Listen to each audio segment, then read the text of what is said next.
Ek kom op hierdie interessante skrifgie af en ek wonder by myself, hoe is dit dat ons dan nog lewe soos wat ons lewe as hierdie skrif sê dat dit vir ons lewe bring?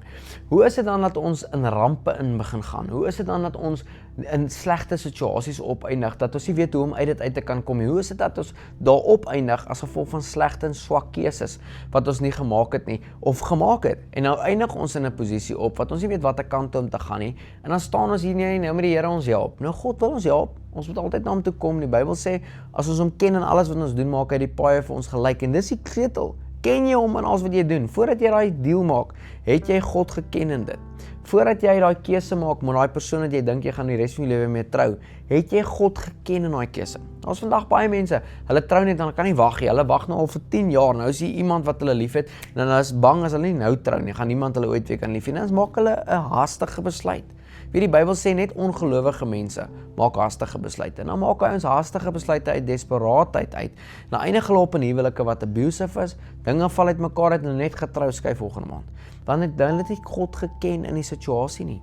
En die Bybel sê dat die vrees van die Here is die begin van alle wysheid. Nou wanneer ek en jy God vrees, of in Afrikaans sal hulle sê wanneer jy God respekteer, maar dis dieselfde, die vrees van God is nie bang vir God nie. Dis dat ek vrees dat ek enigiets sal doen wat nie in God se wil is nie. Ek bly in die vrees van die Here. Hoekom? Want as ek in die vrees van die Here is, dan is dit die begin van alle wysheid en ek het wysheid nodig. Ek weet Jakobus 1:5 sê, as enigiemand wysheid kort, kan hy God vra en God sal dit vir hulle gee. So ek en jy het wysheid nodig, maar ons het dit nodig. Hoe kry ons wysheid? Ons moet God vrees. God respekteer die een Engelse woord kan sê, we need to be in awe.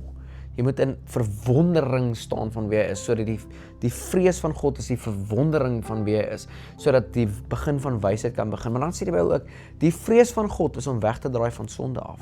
So wanneer ek wegdraai van sonde af, dan is dit 'n teken dat ek God vrees, dat ek in so verwondering van sy heiligheid is, dat ek kies nie sonde nie. Ek kan dit nie in my lewe inbring nie, want Jesus is alles vir my. Ek kan nie my ex-girlfriend, een keer 'n jaar, dan sê ek vir Nadia, hoorie, ek verjaar nou môre, maar kan ek my ex-girlfriend 'n bietjie vashou man van my verjaarsdag, net so 15 minute. My vrou gaan sê smal, John, ek en jy het 'n verbond, jy kan nie ex-girl toe gaan nie. Nou nee, maar kan ek net 'n soentjie gee nie man. Nee, ek en jy het 'n verbond. As jy wil aan 'n vrou soen, dan moet jy loop, John. As my vrou vir my gaan sê as ek so 'n triek moet trek. Nou, ek en jy het 'n verbond met God. Dan kan ons nie nog by ons ex-lewe rondkuier nie. Ons gaan net vorentoe met Jesus. Jesus het ons man geraak. Die Bybel sê, we are the bride of Christ. Jesus is die bruidegom, ons die bruid. Ons kyk net oor vir hom. Nou, wanneer ons in daai posisie inkom, dan kom die vrees van God oor ons.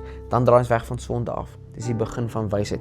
Maar hoor gou hierdie mooi skrif in Spreuke 19:23. Sê, the fear of the Lord leads to life. Die vrees van God lei na lewe toe.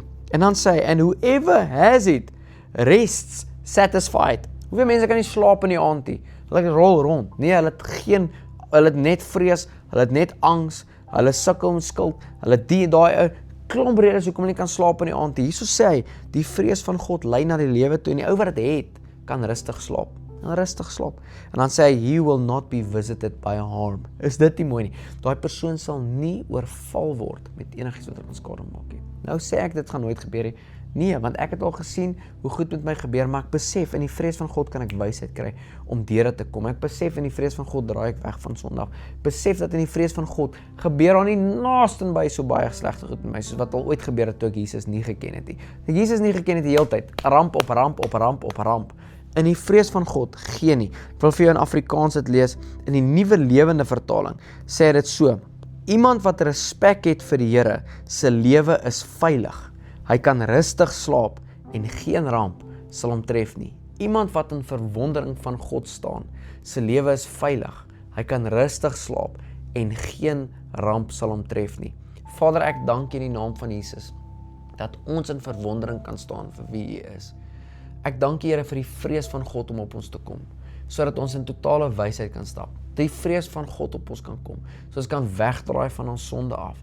En Here, dat ons in die vrees van God kan leef, wat na lewe lei, wat ons rustig kan slaap en geen ramp ons kan tref, ons is veilig by U. In Jesus se naam bid ek dit. Amen.